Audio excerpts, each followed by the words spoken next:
કેમ છો ધોરણ 9 અને 10 ના વિદ્યાર્થીઓ? સ્વાગત છે તમારું આપણી YouTube ચેનલ માસ્ટર ઓફ બોટાદમાં. વિદ્યાર્થી મિત્રો, આપણે ભણી રહ્યા છીએ ધોરણ 9 અને 10 ને અનુરૂપ એક ટોપિક જેનું નામ છે કન્જક્શન. ચલો આપણે આજનો ટોપિક જોવાનો છે. આજનો ટોપિક એવો છે કે WH કન્જક્શન, જેમાં વિદ્યાર્થીઓ 99% વિદ્યાર્થીઓ ભૂલ કરે છે. 99% વિદ્યાર્થીઓને WH કન્જક્શનમાં ફાફા પડે છે, આપણે દેશી ભાષામાં કહેવી. તો આજે એમના આ ફાફા જે છે આજે આપણે દૂર કરવાના છે લેક્ચરની અંદર. તો બન્યા રહેજો આપણી ચેનલ સાથે. જો નવા હોય તો ચેનલને સબસ્ક્રાઇબ કરી દેજો, લાઈક કરી દેજો, શેર કરી દેજો અને મિત્રો સાથે શેર જરૂર કરજો. ચલો આપણે પેલું કન્જક્શન જોઈએ. પેલું છે બુ. આમ તો અહીંયા 13 નંબર આવ્યો છે કારણ કે આપણે જે છે આગળ જે છે એ કન્જક્શનનો અભ્યાસ કરાવી દીધો છે. ચલો આપણે જોઈએ શું કહે છે. બુ કે જે બુ બીજા વાક્યમાં આવતા કર્તાના સ્થાને મુકાય છે. ખાસ યાદ રાખજો, જેટલી પણ આપણે માહિતી લખાવી છે, જેટલી પણ આપણે નોંધ લખાવી છે, તમામ નોંધ જો તમને યાદ હશે તો તમને ખ્યાલ આવશે કે ભાઈ બુ જે છે ક્યાં લાગે, આઈધર ઓર ક્યાં લાગે, સો ધેટ ક્યાં લાગે, અધરવાઇઝ ક્યાં લાગે, ઓર એલ્સ ક્યાં લાગે, તો જ તમને ખ્યાલ આવશે. ચલો જોઈએ. બીજો કર્તા કોણ હોઈ શકે? તો કે હી, સી, ધે હોઈ શકે. બીજા કર્તાના સ્થાને મૂકવાનું છે. જેમ કે Tiger Shroff met a man, તો લખવાનું ટાઈગર શ્રોફ આવે ને, હીરો છે Tiger Shroff. Tiger Shroff met a man. પછી હું લખવાનું છે બે વાક્ય વચ્ચે બુ. Tiger Shroff met a man બુ is an actor. આપણે કીધું બીજા કર્તાના સ્થાને મૂકવાનું છે. બીજો કર્તા કોણ હોઈ શકે? તો કે હી, સી અને ધે હોઈ શકે. તો આપણે બીજા કર્તાના સ્થાને મૂક્યું છે. રેડી વિદ્યાર્થી મિત્રો? તો આવી રીતના બુ પૂછાય. તમારે આમાં શું યાદ રાખવાનું? તો કે બીજા વાક્યમાં જો હી, સી, ધે હોય તો એના સ્થાને આપણે શું મૂકવાનું છે? તો કે બુ મૂકવાનું છે જ્યારે પૂછાય ત્યારે. રેડી? ચલો આગળ જોઈએ શું કહે છે. બૂમ. બૂમ એટલે કે જેને. બૂમ એટલે કે જેને. બૂમ જે છે એ બીજા વાક્યમાં આવતા કર્મના સ્થાને મુકાય છે. કર્મના સ્થાને એટલે કે આ, હિમ, હર, ધેમ. જો બુ ક્યાં વપરાય? બુ જે છે એ કર્તાના સ્થાને વપરાય, જ્યારે બૂમ જે છે એ ક્યાં વપરાય? તો કે કર્મના સ્થાને વપરાય. ખાસ વિદ્યાર્થી મિત્રો યાદ રાખજો કે ભાઈ બૂમ જે છે એ કયા સ્થાને જે છે મૂકવામાં આવે છે? તો કે કર્મના સ્થાને. કર્મના સ્થાને એટલે અહીંયા છે હિમ, હર અને ધેમ. પેલું એક્ઝામ્પલ આપણને આપ્યું છે do you know you mat him yesterday. બીજા વાક્યમાં આવતા કર્મ, કર્તા, ક્રિયાપદ, કર્મ એટલે કે આના સ્થાને. એટલે એનો મતલબ એવો નથી કે હિમ કાઢીને બૂમ મૂકવું. બૂમ તો જો આવી રીતના જ લાગે કે ડુ યુ નો અભિ, તો અભિને જાણે છો. પછી હું લખવાનું બૂમ યુ મેટ યસ્ટરડે. આવી રીતે કે ડુ યુ નો અભિ, બૂમ યુ મેટ યસ્ટરડે. તો અહીંયા મેટ હિમ કાઢીને આપણે બૂમ નથી લખવાનું, પણ બૂમ તો આપણે બે વાક્યની વચ્ચે જ મૂકવાનું છે. પણ બીજો કર્મ જે હોય, બીજા વાક્યનો જે કર્મ, એને આપણે દૂર કરવાનો છે. પછી તમે એમ કહો કે સાહેબ આ તમે એમ કીધું ભાઈ હિમના સ્થાને મૂકવાનું છે, એટલે હિમ કાઢી ત્યાં અહીંયા બૂમ મૂકવું તો નો હાલે, નો ચાલે. બૂમ તો ક્યાં આવશે? તો કે બે વાક્યને જોડવા માટે. ચલો નીચે બીજું એવું વાક્ય છે દેવ mat a main, he new him very well. આવડતું હોય છે મારા અંદાજે તમને કે ભાઈ દેવ મેટ મેન. શું લખવાનું વિદ્યાર્થી મિત્રો? બૂમ હી ન્યુ. પછી આ લખવાનું નથી, વેરી વેલ. આવી રીતના સરસ મજાનું આપણે વાક્ય બનાવ્યું છે બૂમથી. ખાલી યાદ શું રાખવાનું છે? તો કે કર્મના સ્થાને, જેમાં કર્મ હિમ, હર, ધેમ આવતું હોય અને કાઉન્સની અંદર તમને બૂમ ઓપ્શન આપ્યો હોય ત્યારે જ તમે આનો ઉપયોગ કરી શકો. રેડી? ચલો આગળ જોઈએ. નેક્સ્ટ કન્જક્શન છે આપણું whose. Whose whose whose whose whose. કે જેનો, કે જેનું, કે જેની, કે જેના, બુઝ ની માલિકીની વસ્તુ આપણે આવ્યું હતું ને, કેમાં આવ્યું હતું? માલિકીની વસ્તુ દર્શાવવા માટે વપરાય. આ બુઝ જે છે ને એ, અને કદાચ નહીં આવ્યું હોય તો નેક્સ્ટ લેક્ચરની અંદર આવશે કે ફંક્શન ચલાવશું કે પછી WH ક્વેશ્ચન ચલાવશું, એમાં આવશે. પણ અત્યારે બુઝ નો અર્થ શું થાય તો કે જેનો, કે જેનું, કે જેની, કે જેના. બુઝ બીજા વાક્યમાં આવતા સંબંધક વિભક્તિ. હવે સંબંધક વિભક્તિ એટલે વિદ્યાર્થી મિત્રો શું? તો અહીંયા પાછળ તમને કીધેલું છે સંબંધક વિભક્તિ એટલે કયા, તો કે હિઝ, હર અને ધેર ના સ્થાને મૂકવામાં આવે છે. ચલો લખીએ. Radha meets Krishna. Radha meet Krishna. Is આપણે લખવાનું નથી, પણ લખવાનું છે શું? બુઝ. Painting are famous. Radha meets Krishna whose paintings are famous. આપણે હિઝ લખ્યું નથી. કેમ? આપણને અહીંયા કીધું છે, સૂચના આપી છે, એનું આપણે પાલન કર્યું છે કે ભાઈ whose જે છે એ સંબંધક વિભક્તિ હિઝ, હર, ધેર ના સ્થાને મૂકવામાં આવે છે. રેડી? સાવ સિમ્પલ છે, પણ ખાલી તમારે યાદ રાખવાનું. જેમ કે who આવ્યું તો કે he, she, they. whom આવ્યું તો him, her, them. પછી હવે આવ્યું whose તો ક્યાં? his, her, their. રેડી? ચલો જોઈએ આગળ. which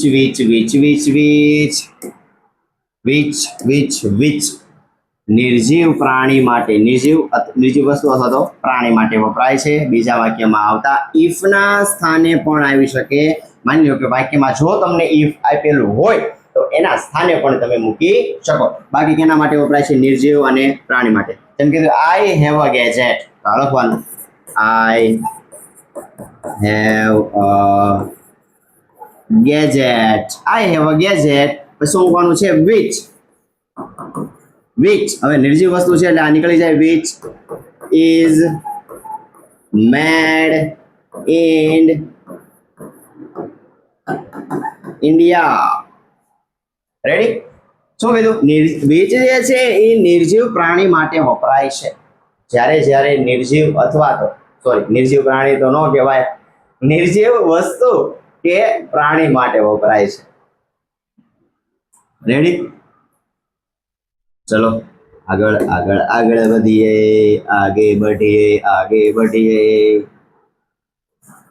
बढ़ेगा इंडिया, आगे बढ़ेगा इंडिया. क्या आता है? हाव आता है. हाव. કૂતરું જે હાવ કરે એ હાવ નથી હો. કૂતરું જે હાવ કરે વિદ્યાર્થી મિત્રો એ હાવ છે નહીં. રેડી? પછી તમે એમ ન કહેતા કે ભાઈ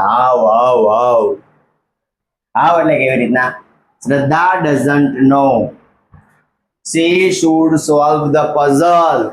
પેલી વાત તો એક ભાઈ હાવ નો અર્થ શું થાય એ તમને ખ્યાલ હોવી પડે, ત્યારબાદ તમે કંજક્શન નો ઉપયોગ કરી શકો છો. ચલો લખીએ આપણે આન્સર આનો. શું કહે છે? Sorry, mistake.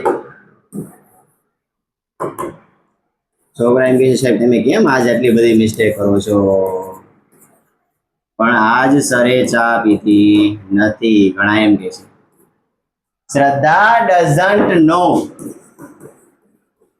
પછી શું મૂકવાનું છે? હાવ. પછી બીજું વાક્ય જોડી દેવાનું. શી should solve the puzzle. આવી રીતે. તો WH છે સેલા સાવ સિમ્પલ, પણ ખ્યાલ હોવો પડે કે કયું WH ક્યાં લાગે. પછી હિમ આપ્યું હોય અને તમે ત્યાં ભૂસ દબાવો તો ન ચાલે. સમજાણું? એવી ભૂલ કરો તો ચાલે નહીં. રેડી? હવે આપણે જોઈએ આગળનો કંજક્શન. શું આપ્યું છે? વેરનો ઉપયોગ સ્થળ દર્શાવવા માટે થાય છે. તમે 5મા ધોરણ, 6થું ધોરણ, 7મું ધોરણ, 8મું ધોરણ બધા ધોરણની અંદર આવું આવ્યું હતું કે ભાઈ વેરનો ઉપયોગ ક્યાં થાય? ક્યાં થાય વેરનો ઉપયોગ? તો કે સ્થળ દર્શાવવા માટે વેરનો ઉપયોગ થાય છે. ચલો આ થોડોક અટપટું ઉદાહરણ છે એટલે હું તમને શીખવાડું, હું તમને લખાઈશ કે ભાઈ આ ઉદાહરણ એવું છે ભાઈ પાછળથી શરૂ થાય. વેર હેઝ યોર નાની ગોન? તારા નાની ક્યાં ગયા? આઈ ડોન્ટ નો, મને નથી ગયા. તો એમ ન કે ભાઈ આ મને નથી ખ્યાલ કે જ્યાં ઈ ગયા, એમ ન કહેવાય. પણ વાંયથી લખવું પડે ભાઈ આઈ ડોન્ટ નો, હું નથી જાણતો કે મારા નાની ક્યાં ગયા છે. તો એના માટે આપણે શરૂઆતથી લખાય, પાછળથી લખાય કે I don't know, I don't know where she has gone. આવી રીતે આઈ ડોન્ટ નો, હું નથી જાણતો કે she has gone, તે ક્યાં ગયા છે હું જાણતો નથી. પછી અહીંથી જો પ્રશ્નાર્થ વાક્ય હતો એટલા માટે આપણે એ જે છે એને આપણે નોર્મલ વાક્ય કર્યું છે, એના માટે આઈ ડોન્ટ નો જે છે આપણે પહેલા લખ્યું છે. હવે જો પૂછાય તો તમારે આવી રીતના સિમ્પલ પૂછાય, ઇટ ઇઝ પોરબંદર, આવી રીતના પૂછાય. વેરવાળો પૂછાય તો આ તો થોડુંક અઘરું હતું. ઇટ ઇઝ પોરબંદર, પછી લખવાનું વેર, પછી શું લખવાનું? પછી લખવાનું Gandhiji. It is Porbandar where Gandhiji was born.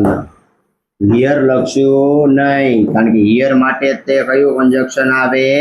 વેર આવે. It is Porbandar where Gandhiji was born. તો એ પોરબંદર છે કે જ્યાં કોનો જન્મ થયો હતો? તો કે ગાંધીજીનો જન્મ થયો હતો. રેડી? તો વિદ્યાર્થી મિત્રો હવે આપણું નેક્સ્ટ કન્જક્શન છે વેન. વેન એટલે થાય જ્યારે, ત્યારે ઉપયોગ થાય તો કે સમય દર્શાવવા માટે વપરાય છે.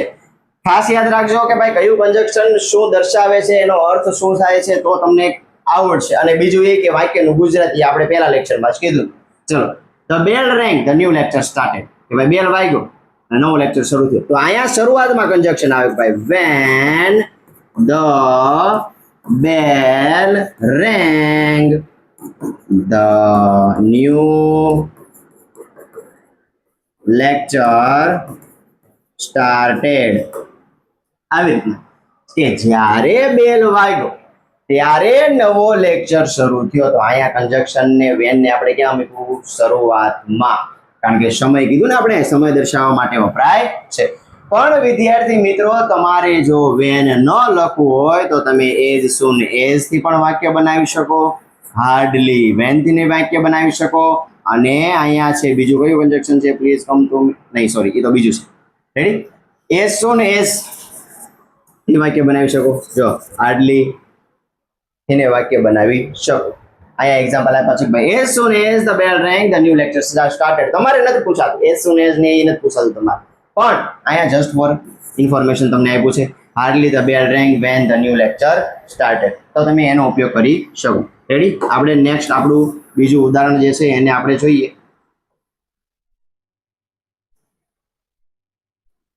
એટલે રાખીએ એટલે તમને સૂચના પણ નીચેની દેખાય. જો અહીંયા કીધું છે વેન ને બદલે as soon as, no sooner than, hardly when no પણ તમે ઉપયોગ કરી શકો છો.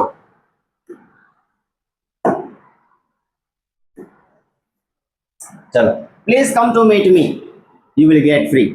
તો લખવાનું please come to meet me when you will get free. Please come to meet me, તું મને મળવા આવજે જ્યારે તું ફ્રી પડ. જ્યારે તું ફ્રી પડ ને ત્યારે તું મને મળવા આવજે. ઘણા ને હસવું આવ્યું છે, લે આવું વાક્ય મળવાનું કીધું. ચલો અહીંયા ધ્યાન રાખો. Ram met me, Ram met me when I went to the market. Ram met me, Ram મને મળ્યો. ક્યારે મળ્યો? જ્યારે હું માર્કેટ ગયો હતો ત્યારે. રામ મને મળ્યો જ્યારે હું માર્કેટ ગયો હતો. રેડી? આ વાક્ય જે છે એ આ બે વાક્યની જેમ જ બનાવવાનું છે વિદ્યાર્થી મિત્રો. આ તમારે બનાવવાનું રહેશે. અને આ સૂચના ખાસ યાદ રાખજો. કદાચ તમને કોઈ પૂછે કે ભાઈ મારે વેન નથી લખવું, કોઈ શિક્ષક તમને પૂછે કે ભાઈ મારે વેન નથી લખવું, તો તમે ધવલ સરનો લેક્ચર જોયો તો તમને ખબર પડી જાય કે ભાઈ as soon as લખી શકો, no sooner than લખી શકો અને hardly when no પણ તમે ઉપયોગ કરી શકો. રેડી? ચલો આગળ જોઈએ. આગળ આગળ આગળ આગળ આગળ while. શું છે while? while while while while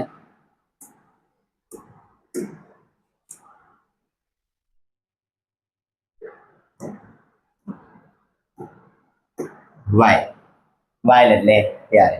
I was sleeping, the teacher was teaching. હું સૂતો હતો, ટીચર ભણાવતા હતા.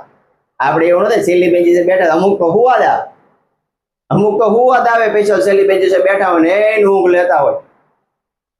જેવી રજા પડે એટલે પૂરું, જેવો લેક્ચર પૂરો થાય એટલે પૂરું. અમુક અમુક તો એક બે લેક્ચર તો ઊંઘ જ કાઢ નાખે છેલ્લા, એટલે બેઠા બેઠા એનું હુતા હોય મસ્ત મજાના. તો અહીંયા એવું જ ઉદાહરણ આપણે લખ્યું ભાઈ I was sleeping, the teacher was teaching.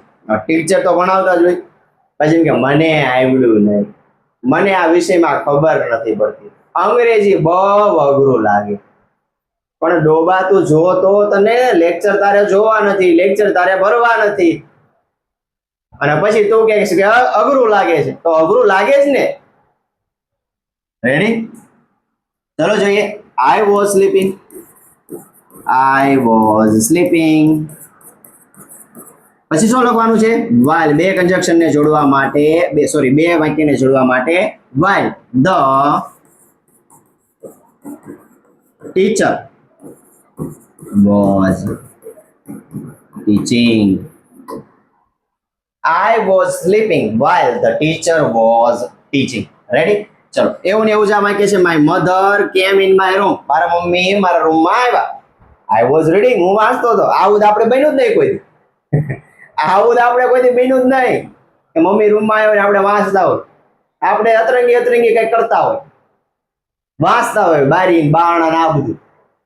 ભણવાનું કાંઈ વાંચતા ન હોય, મોબાઈલ જોતા હોય, કાં ટીવી જોતા હોય, કાં રમત કરતા હોય, લખણ કરતા હોય, બેઠા બેઠા બીજું કઈ ચિત્ર દોરતા હોય, લીટા કરતા હોય.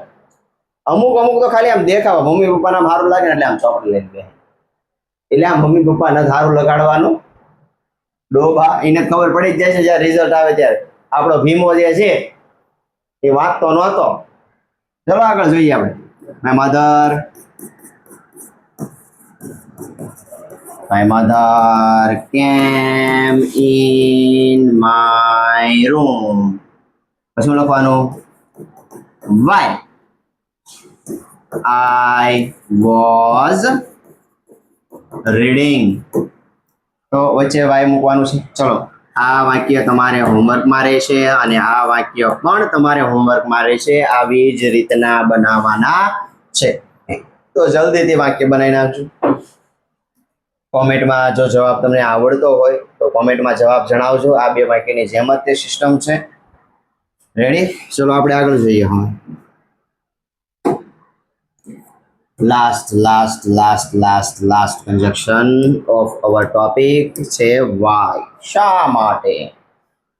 શા માટે? I don't know. I don't know. હું નથી જાણતો. Why? શા માટે? He is late. હું નથી જાણતો શા માટે એને મોડું થઈ ગયું. હું નથી જાણતો. આપણે બે જણા હારવાર આવતા હોય તો સાહેબ પૂછે લ્યા કેમ મોડો ન થયો? મને નથી ખબર હો સાહેબ. ખબર બધી હોય એને, ખબર એને બધી હોય, પણ તોય શું કે મને ખ્યાલ નથી. નાસ્તાનો ડબ્બો ભરતો હતો, મોડો જાગ્યો હતો, લાઈટ નહોતી, લેસન કરવાનું બાકી હતું, નાસ્તો કરવાનો બાકી હતો, બેગ પેક કરવાનું હતું, અઢળક બહાના બતાવ. પણ આપણી હારે આપણને બધી ખબર હોય આપણા મિત્ર, પણ તેમ છતાં સાહેબ કેમ મને નથી ખબર હો સાહેબ. એટલો ભોળો બનશે ને સાહેબ સામે ભગવાને પાછા પડે એની સામે. રેડી? અહીંયા કન્જક્શનનો ટોપિક પૂરો થાય છે. નેક્સ્ટ લેક્ચરની અંદર આપણે અહીંયા એક્સરસાઇઝ જે છે એ આપણે ભણવાની છે જુદી જુદી, કે આપણે નેક્સ્ટ લેક્ચરની અંદર ભણશું કે કેવી રીતના એક્ઝામની અંદર પૂછાય છે. પણ ત્યાં સુધી તમારે એક કામ કરવાનું છે કે જેટલા કન્જક્શન આપણે ચલાવ્યા છે એ તમામ કન્જક્શન જે છે એ નોટમાં લખીને તૈયાર કરી નાખવાના છે. તો જ તમને એક્સરસાઇઝ સમજાશે. તમને એ જ ન ખબર હોય કે ભાઈ કેવું વાક્ય શું છે ને કયું કન્જક્શન મૂકવું. વિરોધાભાસ વાક્ય હોય તો તમને ખબર જ છે બટ, એટ, સ્ટીલ, ધો, ઓલ ધો માંથી કોઈ પણ આવે તો કાઉન્સમાં આપણે જે આપ્યું એ મૂકવાનું. પણ એ ક્યારે ખબર પડે? જ્યારે તમને વાક્યનું થોડું થોડું ગુજરાતી આવડતું હોય, કન્જક્શન જે છે એ ક્યારે વપરાય, એનો ઉપયોગ શું છે, ત્યારે તમને ખબર પડે કે બટ, એટ, સ્ટીલ, ધો, ઓલ ધો જે છે એ વિરોધાભાસ દર્શાવે. અને વિરોધાભાસ વાળું વાક્ય હોય તો ત્યાં આપણે દાબી દેવાનું. વિકલ્પ વાળું વાક્ય હોય તો આઈધર ઓર, નાઈધર ઓર ને ઓર. પણ એ ક્યારે ખબર પડે? જ્યારે તમે તૈયારી કરી હશે તો. બાકી અહીંયા અમે ગમે એટલા ગળા તાણશું તોય તે પછી જો તમે લેક્ચર ન જોવો, રિવિઝન ન કરો, તૈયારી ન કરો તો એ કાંઈ કામનું નહીં. રેડી? ફરી મળીશું આવતા લેક્ચરની અંદર. ત્યાં સુધી જય હિન્દ, જય ભારત, વંદે માતરમ.